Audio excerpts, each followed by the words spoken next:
quels sont aujourd'hui les meilleurs feutres à alcool? Dans cette vidéo, je vais tester les Copic, ProMarker, Graphite, OU, Artix, Tombow, ABT Pro, Touch, Goldfaber Sketch et Artistry. Et si jamais vous voulez voir une vidéo de comparaison entre ces marques-là, je l'ai déjà fait aussi et je vous remets le lien en description de cette vidéo.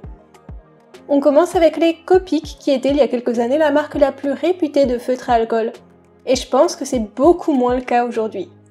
Ce sont les plus chers de toute la vidéo. En version Xiao, ils coûtent en moyenne 6,50€ l'unité. Et en version Sketch, ils coûtent dans les 10-11 €. Ils existent avec des pointes biseautées, des pointes brush et même avec des pointes fines, mais je n'ai personnellement jamais vu ce modèle. Je vais accorder un demi-point par type de pointe disponible pour chaque marque. Il y a 358 couleurs disponibles. Je vais accorder 2 points lorsqu'il y a plus de 200 couleurs dispo, 1 point quand il y en a plus de 100 et 0 s'il y en a moins.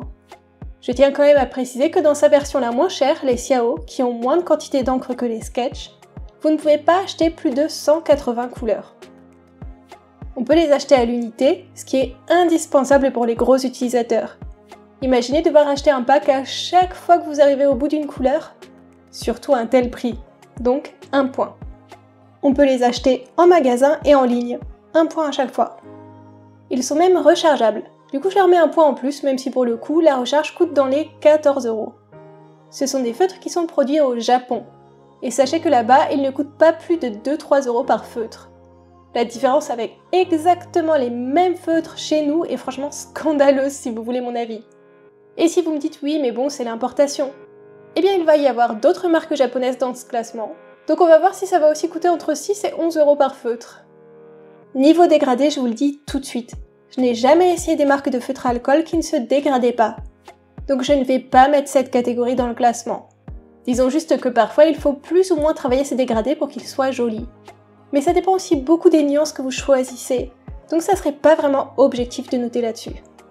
Par contre, il y a un aspect que je peux noter, c'est la texture de l'encre. Ça a l'air assez obscur dit comme ça, mais est-ce que vous voyez ces espèces de petits points blancs un peu granuleux, comme si on voyait le grain du papier? Eh bien, toutes les encres de feutre à alcool ne font pas ça. Je déteste cet effet, alors je vais mettre 0 dès qu'il y en a. D'ailleurs, je tiens à préciser que j'utilise du papier Bristol ultra lisse, spécialisé pour les feutres à alcool et que tous les tests seront faits sur le même papier. Et franchement, au toucher et au visuel de ce papier, on voit aucun grain. Dernière catégorie du classement, le rapport qualité-prix. Ces feutres font le taf, et ils sont rechargeables, ce qui est cool, pour ceux qui veulent cette option en tout cas, mais clairement ils ne valent pas leur prix. Parce que vous allez voir dans le reste de la vidéo, mais le résultat n'a pas forcément quelque chose en plus par rapport aux autres marques.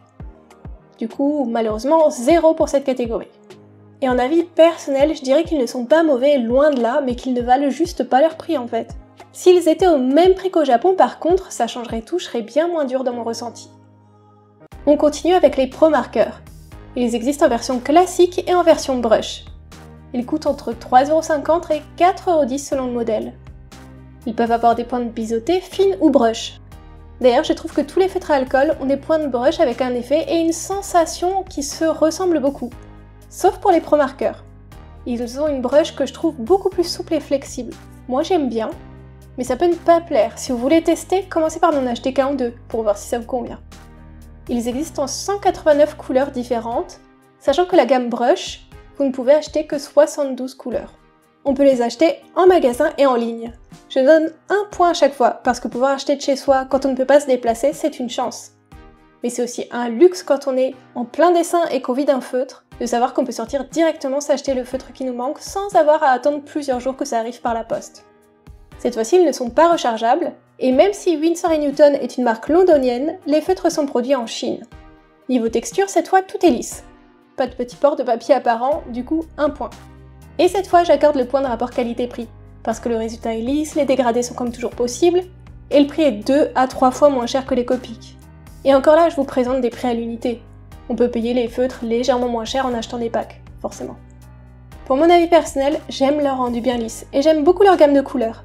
Les nuances des ProMarker sont mes préférées, même si j'adorerais avoir des marrons un peu plus foncés dans la gamme. On en arrive ensuite au Graphite, qui existe en version classique ou en version brush, et qui coûte entre 3,20€ et 4€ l'unité. Donc un peu dans les mêmes eaux que ProMarker. Ils sont disponibles en pointe biseautée, fine, brush et extra fine. Du coup, ça gagne un demi-point d'avance dans cette catégorie. Ils sont disponibles en 176 couleurs, mais dans la gamme brush, vous ne pouvez en acheter que 96. On peut les acheter en magasin et en ligne. Ils sont rechargeables. Et ça m'a étonné de ne pas trouver mention du pays de production sur les feutres, ni sur le site. C'est une marque française, mais j'imagine que si la production était aussi française, ils en feraient forcément un argument de vente. Si jamais vous avez l'info, dites-le moi en commentaire, je suis preneuse. Niveau texture, pas de bol, on retrouve le même défaut que chez Copic. Et niveau rapport qualité-prix, je vais quand même mettre le point. Ils restent sympas à utiliser, ils sont rechargeables comme les Copic, tout en étant 2 à 3 fois moins chers qu'eux. En avis personnel, j'ai l'impression qu'avec cette marque, je dois passer un peu plus de temps sur chacun de mes dégradés pour qu'ils rendent bien. Surtout avec leur pointe fine que je n'aime pas trop. Je vous conseille plutôt les brushes si vous voulez vous orienter sur cette marque. On continue avec les feutres OU, qui je pense ont détrôné les Copic dans la marque la plus populaire du moment. Ils coûtent entre 2 et 3 € selon si vous choisissez le modèle brush ou classique. Ils existent d'ailleurs en pointe biseautée, fine ou brush. Ils ont un nuancier de 481 couleurs. Le nuancier le plus fourni de toutes les marques de feutres, je pense. Avec quand même 320 couleurs achetables en version brush. On peut les acheter à l'unité sur le site de OU, mais je mets un petit bémol. En faisant mes recherches, je vois une quantité astronomique de out of stock. J'enlève pas de points parce que je suppose qu'il faut quand même surveiller régulièrement les arrivages.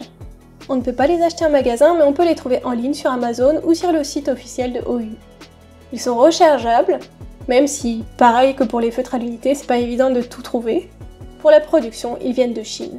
Et niveau texture, j'ai hésité, j'ai quand même l'impression qu'il y a un peu de grain, mais moins que pour Copic et Graphite, donc je leur accorde quand même un demi-point.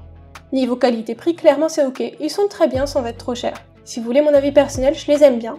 Je les utilise assez souvent, mais par contre ils ont un gros défaut que je trouve assez gênant. J'ai environ 250 de leurs couleurs et je n'arrive jamais à trouver de jolies teintes de peau. Si j'ai le choix, je ferai toujours la peau avec une autre marque. On continue avec la marque Artix. J'avais déjà testé leur feutre acrylique, mais jamais leur feutre à alcool. Ils existent en version classique et brush et coûtent environ 1,20 € l'unité. Mais attention, prix à prendre avec des pincettes car on ne peut les acheter que par lot. Ils existent en pointe biseautée, fine et brush. Le nombre de couleurs disponibles n'est pas du tout clair, j'ai dû tout compter un à un sur le site, donc il y a sans doute une petite marge d'erreur, mais il y a environ 235 couleurs, dont 201 uniquement pour les pointes fines. On note que c'est la première fois que les pointes fines sont lésées. Pour les autres marques, c'est généralement la gamme brush qui a le moins de couleurs. On ne peut donc malheureusement pas les acheter à l'unité, on ne les trouve pas en magasin, mais on peut les trouver en ligne. D'ailleurs, je vous précise que je vous ai mis le lien de tous les feutres que je teste en description de la vidéo. Et tous les codes couleurs des feutres que j'utilise sur mes dessins de test. Ils ne sont pas rechargeables, ils sont produits en Chine. Niveau texture, encore une fois, ce n'est pas lisse. Mais niveau qualité-prix, vu leur bas prix, ils font quand même un bon travail. En avis personnel, j'ai l'impression d'avoir un peu plus bavé en dehors des traits avec ces feutres. Mais peut-être que c'était de la fatigue. En tout cas, je n'aime pas leurs pointes fines que j'ai trouvées très dures, mais à voir avec les pointes brush que je n'ai pas testé. On continue avec les Tombow ABT Pro que je ne connaissais pas et que quelqu'un m'a suggéré de tester en commentaire d'une des vidéos un jour. Ils coûtent environ 5 € le feutre et existent en pointe biseautée et en pointe brush. Ils ont 107 couleurs dans leur nuancier. On peut les acheter à l'unité, en magasin et en ligne. Ils ne sont pas rechargeables et sont produits au Vietnam. La texture est lisse, mais pour le rapport qualité-prix, je n'ai pas mis le point.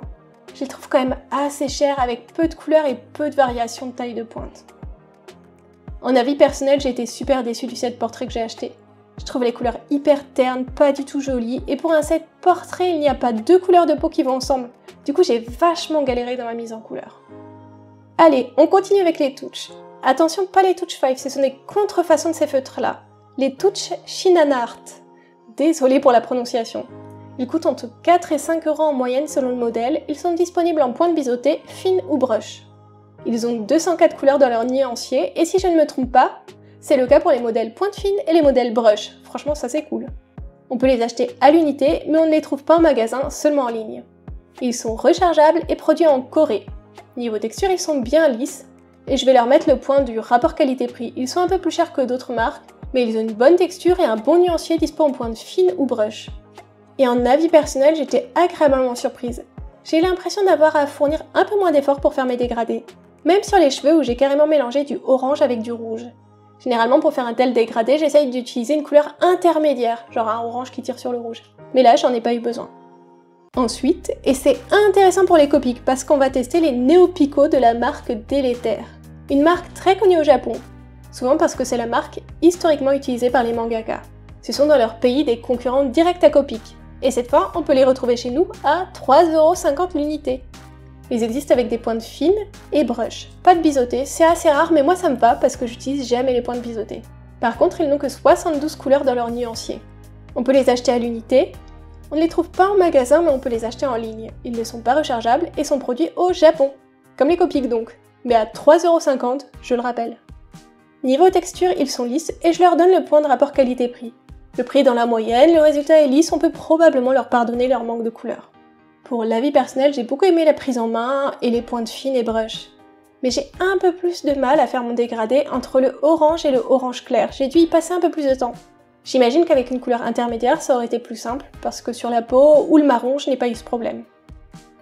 Cette fois, on s'attaque à Faber-Castell avec sa marque Goldfaber Sketch Marker, que je ne connaissais pas. Pour moi, Faber-Castell, c'est surtout des crayons de couleur à la base. Il coûte environ 2,85 € et existe en pointe brush et extra fine uniquement, un sacré parti pris. Il n'y a que 59 couleurs dans le nuancier, c'est vraiment la marque la moins fournie. On peut les acheter à l'unité, on les trouve en magasin, en ligne et ils ne sont pas rechargeables. Niveau production, ils sont faits en Allemagne. Et niveau texture, par contre, c'est de nouveau plus très lisse. Je leur donne quand même le point de rapport qualité-prix, le rendu est chouette et le prix est bas pour un feutre qui est produit en Europe. En avis personnel, je dirais que comme avec Artix, j'ai l'impression d'avoir un peu plus bavé et débordé, mais rien que je n'ai pas été capable d'arranger avec un nouvel ancrage aux endroits problématiques. Enfin, notre dernier concurrent, Artistry, environ 1,80 € le feutre. À prendre avec des pincettes encore, parce que ça dépend du pack que vous achetez. Je ne les ai trouvés qu'en pointe fine et biseautée. Le nuancier, impossible de trouver l'info. Mais j'ai vu que le plus gros pack disponible avait 60 couleurs, donc je suppose au moins 60. On ne peut pas les acheter à l'unité, pire encore, ils ont le syndrome des twin markers action. Les packs disponibles au magasin changent souvent en fonction des arrivages, donc difficile de retomber sur les mêmes couleurs. On peut les trouver en magasin, uniquement dans les BM. On ne peut pas les acheter en ligne et ils ne sont pas rechargeables. Niveau production, forcément, ils viennent de Chine. La texture n'est pas lisse et je ne leur donne pas le point de rapport qualité-prix. Je suis peut-être un peu méchante parce que le résultat est quand même là et qu'ils sont pas très chers. Et pour étoffer ma décision avec mon avis personnel, j'ai acheté un pack de 48 couleurs et il n'y avait qu'une seule teinte peau. Et plusieurs couleurs vraiment pas très jolies, très fluo. Et en plus leur pointe fine est assez dure, pas très agréable à utiliser. Pour moi ce sont des feutres qui dépannent plus qu'un bon investissement artistique. En faisant le compte, on se rend compte qu'en tête de classement on retrouve la marque Touch. Puis à la deuxième place, ex aequo, on a OU et Graphite. Et à la troisième place, ex aequo toujours, on a Copic et ProMarker. Attention, ce classement ne vous dit pas forcément d'acheter la marque en première position. Ça dépend clairement de ce que vous recherchez. On va prendre mon exemple. Je veux une texture lisse. Je vais pouvoir les acheter en ligne et en magasin. Parce que j'ai des délais à tenir pour mes vidéos, j'ai besoin de pouvoir me racheter tout de suite la couleur qui me manque. Et je veux quand même un nuancier assez conséquent. Et du coup, les plus adaptés pour moi sont les ProMarker. Et dans les faits, ce sont vraiment mes préférés. À vous de voir ce qui compte vraiment pour vous ou non. Et n'oubliez pas que vous pouvez parfaitement mélanger plusieurs marques. Les feutres à alcool, ça se mélange très bien entre marques. Et vous pouvez aussi commencer par des produits pas très chers si vous n'avez pas les moyens ou que vous n'êtes pas sûr que ce médium vous plaît. J'espère vous avoir été utile aujourd'hui, et pour ceux qui sont restés jusque-là, vous avez peut-être remarqué que pour mes dessins tests, j'ai redessiné d'anciens OC. Pas forcément dans les bonnes couleurs, et c'est ça le piège. Dites-moi en commentaire combien de personnages sur 10 vous avez reconnus. En tout cas, merci à tous, et à bientôt pour une nouvelle vidéo.